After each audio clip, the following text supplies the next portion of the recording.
Hello friends, welcome to 15 minutes trader channel అండి.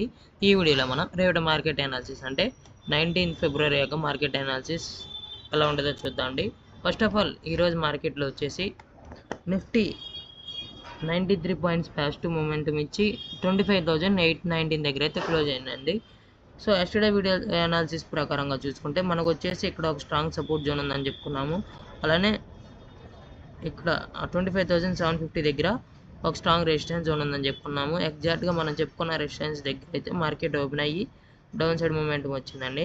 కాకపోతే 1945కి ఒక స్ట్రాంగ్ బెరిష్ క్యాండిల్ అయితే వచ్చింది. సో నేను ఆల్రెడీ ఎస్టర్డే వీడియోలో కూడా చెప్పాను, సపోర్ట్ జోన్ దగ్గర స్ట్రాంగ్ బెరిష్ క్యాండిల్స్ అయితే మనం అప్పుడు ఆ ట్రేడ్ అనేది కాల్ సైడ్ అయితే చేయకూడదని చెప్పుకున్నాం. సో ఇక్కడ బెరిష్ క్యాండిల్ వచ్చింది కాబట్టి మనం కాల్ సైడ్ అయితే ట్రేడ్ అయితే ఎంటర్ కాలేదండి. సో నెక్స్ట్ ఇక్కడ చూసుకుంటే 10:15కి మనకి ఒక 10:15కి ఒక డోజీ క్యాండిల్ అయితే ఫామ్ అయిందండి. 25,650 దగ్గర కూడా ఒక సపోర్ట్ జోన్ చెప్పుకున్నాం కాబట్టి 25,650 దగ్గర మనకి 10:15కి ఒక స్ట్రాంగ్ అది డోజీ టైప్ ఆఫ్ క్యాండిల్ అయితే ఫామ్ అయింది. సో ఆ లెవెల్ కనుక ఈ క్యాండిల్ యొక్క మార్క్ చేసుకుంటే మనకి అప్పుడు ఈ ట్రేడ్ అయితే 10:45కి అయితే ఒక ట్రేడ్ దొరికింది. టార్గెట్స్ అనేది మంచిగానే ఇచ్చిందని చెప్పుకోవచ్చు. సో అలా చూసుకుంటే ఇక్కడ కూడా ఒక సపోర్ట్ జోన్ కదా, 25,700 దగ్గర కూడా ఒక సపోర్ట్ జోన్ చెప్పుకున్నాము. సో ఈ క్యాండిల్లోకి హై మార్క్ చేసుకుంటే మనకి ఇక్కడ ఈ ట్రేడ్ అయితే 11:30కి ఒక ట్రేడ్ అయితే దొరికిందని చెప్పుకోవచ్చు. సో అలానే మనం నెక్స్ట్ వీడియోలో 25,750 దగ్గర ఒక స్ట్రాంగ్ రెసిస్టెన్స్ జోన్ ఉందని చెప్పుకున్నాము. సో అలా చూసుకుంటే మనం ఇక్కడ 1350 అంటే 115కి అయితే ఒక ఈ లెవెల్ టచ్ అవుతూ ఒక డోజీ టైప్ ఆఫ్ క్యాండిల్ అయితే ఫామ్ అయిందండి. సో ఈ క్యాండిల్ యొక్క లో మార్క్ చేసుకుంటే మనకి ఈ ట్రేడ్ అంటే 145కి అయితే ఒక ట్రేడ్ అయితే దొరికింది అని చెప్పుకోవచ్చు. బట్ కాకపోతే ఎమ్మటనే మళ్ళీ పుల్ బ్యాక్ ఫామ్ అయ్యి ఒక strong support zone resistance zone దగ్గర బులిష్ క్యాండిల్ ఫామ్ అయింది కాబట్టి ఇక్కడ అప్సైడ్ మూమెంటం క్యాష్ ఫ్లో కూడా మనకి అప్సైడ్ మూమెంటం ఉంది కాబట్టి మనం ఇక్కడ ఈ లెవెల్లో రెసిస్టెన్స్ జోన్ అప్పుడు రెసిస్టెన్స్ జోన్ అనేది సపోర్ట్ జోన్ కింద మారుతుంది. మనం ఇక్కడ ఒక కాల్ సైడ్ అయితే ట్రేడ్ అనేది ప్లాన్ చేసామండి. సక్సెస్ఫుల్గా టార్గెట్స్ అయితే హిట్ అయితే అయినాయండి. Coming to tomorrow analysis of Nifty అండి. నిఫ్టీలో వచ్చేసి రేపు మార్కెట్ ఓపెనింగ్ నుంచి అప్సైడ్ మూమెంటం ఇచ్చి గ్యాప్ ఓపెన్ అయ్యి అప్సైడ్ మూమెంటం ఇస్తే 25,850 దగ్గర అయితే ఒక స్ట్రాంగ్ రెసిస్టెన్స్ జోన్ ఉందండి. ఒకవేళ ఈ లెవెల్ బ్రేకింగ్ అప్సైడ్ మూమెంటం వెళ్తే 25,900 దగ్గర అయితే ఖచ్చితంగా పుట్ సైడ్ అయితే ట్రేడ్స్ దొరికే ఛాన్సెస్ అయితే ఉన్నాయండి. అలానే coming to down side momentum అండి. డౌన్ సైడ్ మూమెంటం వచ్చేసి రేపు కనుక నిఫ్టీ ఓపెనింగ్ నుంచి డౌన్ సైడ్ మూమెంటం వచ్చినా gap down opening down side momentum వచ్చినా కానీ 25,700 దగ్గర అయితే 25,700 దగ్గర మనకి ఒక కాల్ సైడ్ అయితే ట్రేడ్స్ అయితే ప్లాన్ చేసుకోవచ్చు అని చెప్పుకోవచ్చు. అలానే ఒకవేళ ఈ లెవెల్ బ్రేక్ అయ్యి ఇంకా డౌన్ సైడ్ వస్తే అప్పుడు 25,650 దగ్గర అయితే ఒక స్ట్రాంగ్ సపోర్ట్ జోన్ ఉంది. ఈ లెవెల్స్లో మనకి 2 లెవెల్స్లో మనకి ఒక కాల్ ఆప్షన్ అయితే దొరికే ఛాన్సెస్ అయితే ఉన్నాయండి. కమింగ్ టు సెన్సెక్స్ మార్కెట్ అండి. సెన్సెక్స్ వచ్చేసి ఈరోజు 283 పాయింట్స్ పాజిటివ్ మూమెంటం వచ్చి 83,734 దగ్గర అయితే క్లోజ్ అయితే అయిందండి. సో నిఫ్టీ సెన్సెక్స్ రెండు okay same formation of candles ఉంటాయి కాబట్టి సెన్సెక్స్లో చూసుకుంటే మనం చెప్పుకున్న లెవెల్స్ దగ్గర అయితే ట్రేడ్ సేమ్ నిఫ్టీ సెన్సెక్స్ కాబట్టి మనం ఇక్కడైతే ఎలా ట్రేడ్స్ దొరికినాయి అనేది మెన్షన్ చేయలేదండి. So coming to tomorrow analysis of Sensex అండి. సెన్సెక్స్ మనకి రేపు ఓపెనింగ్ నుంచి అప్సైడ్ మూమెంటం ఇస్తే gap up open upside momentum ఇచ్చినా కానీ 83,800 దగ్గర అయితే ఒక స్ట్రాంగ్ రెసిస్టెన్స్ జోన్ ఉందండి. ఈ లెవెల్లో మనకి పుట్ సైడ్ అయితే ట్రేడ్స్ దొరికే ఛాన్సెస్ అయితే ఉన్నాయండి. అలానే ఈ లెవెల్ బ్రేక్ అయ్యి ఇంకా అప్సైడ్ మూమెంటం వేస్తే అప్పుడు 83,900 దగ్గర అయితే పుట్ సైడ్ అయితే ట్రేడ్స్ దొరికే ఛాన్సెస్ అయితే ఉన్నాయండి. Coming to down side momentum of Sensex అండి. సెన్సెక్స్లో వచ్చేసి రేపు కనుక మార్కెట్ గ్యాప్ డౌన్ ఓపెన్ అయ్యి డౌన్ సైడ్ మూమెంటం వచ్చినా గ్యాప్ డౌన్ ఓపెన్ అయ్యి డౌన్ సైడ్ ఓపెనింగ్ నుంచి డౌన్ సైడ్ మూమెంటం వచ్చినా కానీ 83,500 దగ్గర అయితే ఒక స్ట్రాంగ్ సపోర్ట్ జోన్ ఉందండి. ఈ లెవెల్లో మనకి కాల్ సైడ్ అయితే ట్రేడ్స్ దొరికే ఛాన్సెస్ అయితే ఉన్నాయి. అలానే ఈ లెవెల్లో 83,700 దగ్గర అయితే ట్రేడ్స్ అనేది ప్లాన్ చేయొద్దండి. ఈ లెవెల్లో మనకి ఒక కన్సల్టేషన్ అయ్యే ఛాన్సెస్ అయితే ఉన్నాయి. సో 83,700 దగ్గర అయితే మనం ట్రేడ్స్ చేయకుండా ఉండటం బెస్ట్ అని చెప్పుకోవచ్చు అండి, మంచిదని చెప్పుకోవచ్చు. కమింగ్ టు బ్యాంక్ నిఫ్టీ అండి. బ్యాంక్ నిఫ్టీ వచ్చేసి ఈరోజు ఓపెనింగ్ నుంచి 376 పాయింట్స్ పాజిటివ్ మూమెంట్తో క్లోజ్ అయిందండి. 61,550 దగ్గర అయితే బ్యాంక్ నిఫ్టీ క్లోజ్ అయిందండి. కమింగ్ టు టుమారో అనాలిసిస్ వస్తే బ్యాంక్ నిఫ్టీ ఓపెనింగ్ నుంచి అప్సైడ్ మూమెంటం వచ్చినా gap up open upside momentum వచ్చినా కానీ మనకి అప్పుడు అప్సైడ్ మూమెంటం వస్తే బ్యాంక్ నిఫ్టీలో వచ్చేసి ఒక స్ట్రాంగ్ రెసిస్టెన్స్ వచ్చేసి 61,700 దగ్గర అయితే ఒక స్ట్రాంగ్ రెసిస్టెన్స్ జోన్ ఉందండి. ఈ లెవెల్లో మనకి ఫుడ్ సైడ్ అయితే ట్రేడ్స్ దొరికే ఛాన్సెస్ అయితే ఉన్నాయండి.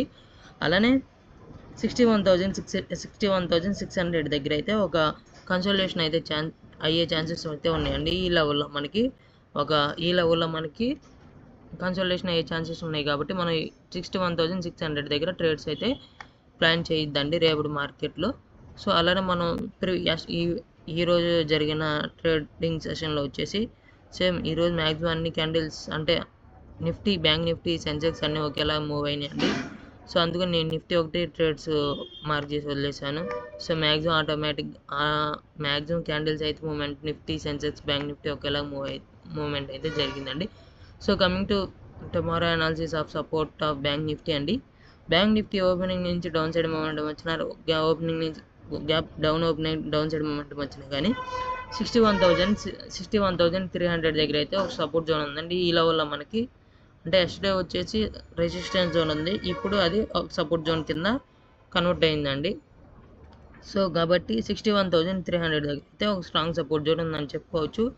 ఈ లెవెల్లో మనకి రేపు ఈ లెవెల్ వరకు వస్తే మార్కెట్ బుల్లిష్ క్యాండిల్స్ ఫామ్ అయితే అప్పుడు మనం కాల్ సైడ్ అయితే ట్రేడ్స్ అనేది ప్లాన్ చేసుకోవచ్చు. ఒకవేళ 61,300 కూడా బ్రేక్ అయ్యి ఇంకా డౌన్ సైడ్ మూమెంటం వస్తే అప్పుడు 61,200 దగ్గర అయితే ఒక స్ట్రాంగ్ మనకి కాల్ సైడ్ అయితే ట్రేడ్స్ అనేది ప్లాన్ చేసుకోవచ్చు అండి. Coming to mid cap Nifty అండి. మిడ్ క్యాప్ నిఫ్టీ వచ్చేసి ఈరోజు 65 పాయింట్స్ పాజిటివ్ మూమెంటం ఇచ్చి 13,729 దగ్గర అయితే క్లోజ్ అయిందండి. మిడ్ క్యాప్ నిఫ్టీలో వచ్చేసి ఒక డబ్ల్యూ టైప్ ఆఫ్ ప్యాటర్న్ అయితే ఫామ్ అయిందండి. సో అలా చూసుకుంటే మనం ఇక్కడ ఒక ట్రేడ్ అయితే దొరికిందండి. బట్ కానీ అక్కడ కన్సల్టేషన్ అవుతూ ఉందండి, కన్సల్టేషన్ అవుతూ ఉంది.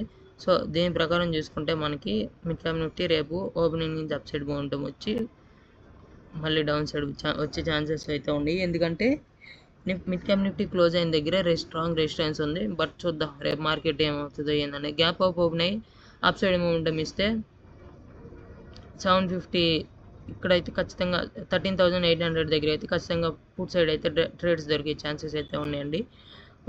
ఫ్లాట్ ఓపెనింగ్ నుంచి అప్ సైడ్ మూమెంటం ఇచ్చినా కానీ 13,750 దగ్గర అయితే ఖచ్చితంగా పుట్ సైడ్ అయితే దొరికే ఛాన్సెస్ అయితే ఉన్నాయండి. Coming to down side momentum అండి.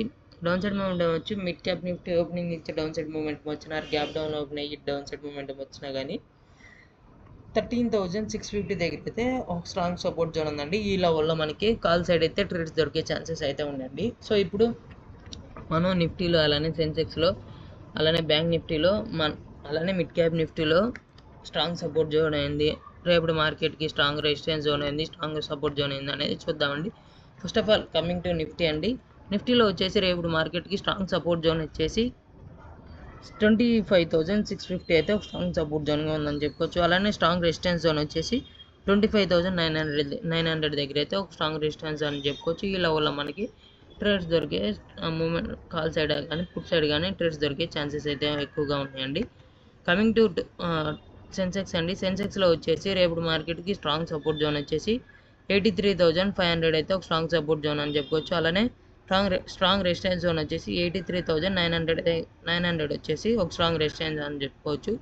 ఈ లెవెల్లో మనకి రేపటి మార్కెట్కి సెన్సెక్స్లో పుట్ సైడ్ కానీ కాల్ సైడ్ కానీ ట్రేడ్స్ అయితే దొరికే ఛాన్సెస్ అయితే ఉన్నాయండి. కమింగ్ టు బ్యాంక్ నిఫ్టీ అండి. బ్యాంక్ నిఫ్టీలో వచ్చేసి రేపటి మార్కెట్కి స్ట్రాంగ్ సపోర్ట్ జోన్ వచ్చేసి 61,300 ఒక స్ట్రాంగ్ సపోర్ట్ జోన్గా యాక్ట్ చేస్తుందని అనుకుంటున్నాను. అలానే స్ట్రాంగ్ రెసిస్టెన్స్ జోన్ వచ్చేసి 61,700 దగ్గర అయితే ఒక స్ట్రాంగ్ రెసిస్టెన్స్ జోన్ ఉంది. ఈ లెవెల్స్లో మనకి కాల్ సైడ్ కానీ అలానే పుట్ సైడ్ కానీ ట్రేడ్స్ జరిగే ఛాన్సెస్ అయితే ఉన్నాయి. అలానే coming to mid cap Nifty అండి. మిడ్ క్యాప్ నిఫ్టీలో రేపు మార్కెట్కి స్ట్రాంగ్ సపోర్ట్ జోన్ అలానే స్ట్రాంగ్ రెసిస్టెన్స్ జోన్ వచ్చేసి స్ట్రాంగ్ సపోర్ట్ జోన్ వచ్చేసి 13,650 అయితే ఒక స్ట్రాంగ్ సపోర్ట్ జోన్ అండి. అలానే స్ట్రాంగ్ రెసిస్టెన్స్ జోన్ వచ్చేసి 13,800 అండి. ఈ 2 లెవెల్స్ వచ్చేసి ఒక స్ట్రాంగ్ రెసిస్టెన్స్ అండి. బట్ ఈ 13,750 దగ్గర కూడా ట్రేడ్స్ దొరికే ఛాన్సెస్ ఉన్నాయి. కాకపోతే మనం బేరిష్ క్యాండిల్ కోసం వెయిట్ చేయాలి. ఇదండి రేపటి మార్కెట్ యొక్క అనాలిసిస్. వీడియో నచ్చితే లైక్ చేయండి. అలానే మీ ట్రేడింగ్ ఫ్రెండ్స్తో షేర్ చేయండి. బాయ్.